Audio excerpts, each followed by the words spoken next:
DJI released the Mini 3 Pro, which grabbed everyone's attention.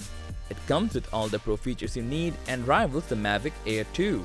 So, what's new with the Mini 3 Pro, and is it worth the hype? Watch today's video to find out.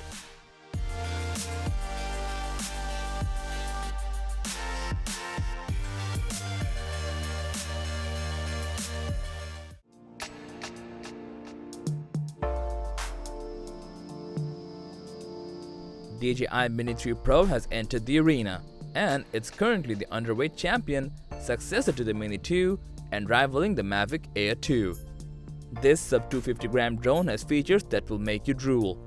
It's honestly great to see DJI polishing up the Mini series and giving it such amazing features, because when you think about it, Mavic Mini, the first drone in the sub 250-gram series, had the most basic features. Yes, it was small, but what good will the dimensions do if your footage looks crappy? With Mini 2, DJI did some upgrading, and it's a good drone.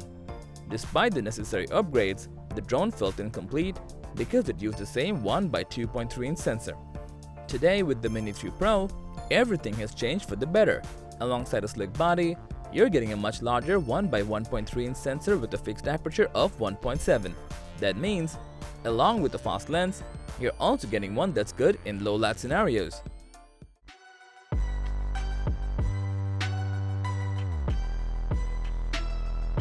First, let's talk about what's new, and boy, this small drone can fit so many features.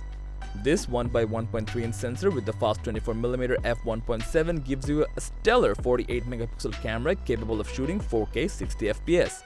It seems like 48 megapixels is becoming a staple for DJI after the M30 drone. Looking at the spec sheet, you can say DJI massively upgraded the drone. The camera and the lens are just the beginning. Everything from transmission range to flight time has been massively improved. In addition, it comes with the new OcuSync 3.0 image transmission system, boosting its range to 12 kilometers. That's 2 more kilometers than the previous models, and 1080p transmission.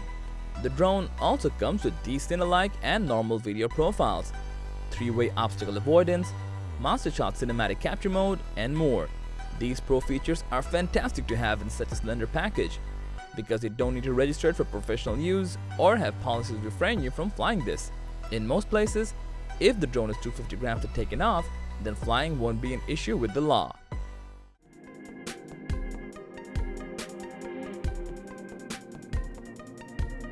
Now, let's talk about the camera. From the spec sheet alone, this looks like an excellent camera. You're getting native ISO, tone-mapped HDR footage, and a 3-axis gimbal for vertical and horizontal orientation. HDR content is getting popular every day, and it's great to see that feature in a mini drone. While the cinema profiles aren't necessarily new, these are new in the Mini series. It gives people the choice to take cinematic shots without needing to sign documents and all that. Back to the camera, there are different shooting modes like burst and time shots, and the option to shoot both 48 and 12 megapixels. However, at 48 megapixels, you cannot shoot burst. Enough about photos, now let's focus on videos. You're getting both H.264 and H.265 codecs. You can choose between the two when shooting 4K 60fps. For HDR, you get 4K 30fps. Although it would have been better if we got HDR at 60fps. Those buttery smooth HDR footage would have stolen a few hearts, but oh well, maybe in the future. As for storage, the drone comes with 1.3 gigabytes of internal storage, so be sure to carry your memory card. Otherwise, you won't be able to utilize that 34 minutes of flight time. Lastly, if you think about it, for $699, you're getting all the pro features at half the weight. Cinematographers will love this, since it's one less bulky thing weighing them down.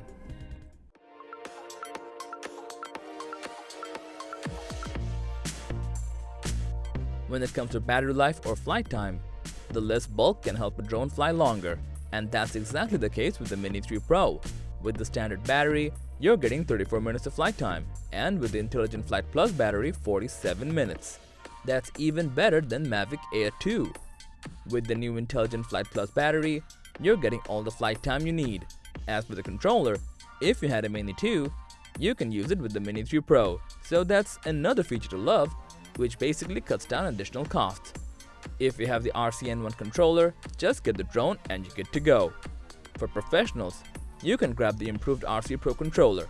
It comes with better ergonomics like the wheels on the top of the remote help you to zoom and tilt easily. As for the screen, it's 5.5 inches and has 700 nits of brightness.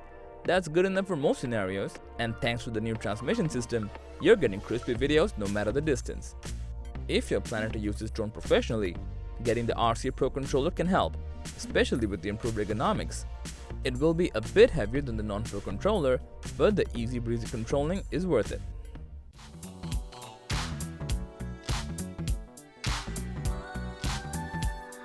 When you first fly the drone, you will notice some small things. The first is that it barely makes any noise. If you have flown a Mavic Mini, you know its noise, and none of them is present here. You will notice the setup time. A minute is all you need to set it up. The GPS locks on quickly, so that's great. And as for the flight experience, the drone handles itself smoothly in the air even on windy days. With the new tracking and focusing features, you will enjoy flying and getting those cinematic shots. So, that was all about the new DJI Mini 3 Pro, coming in with all the great features you can ask for. What do you think? Let us know in the comments below, and if you like this video, please give it a thumbs up and subscribe to our channel for more videos like this.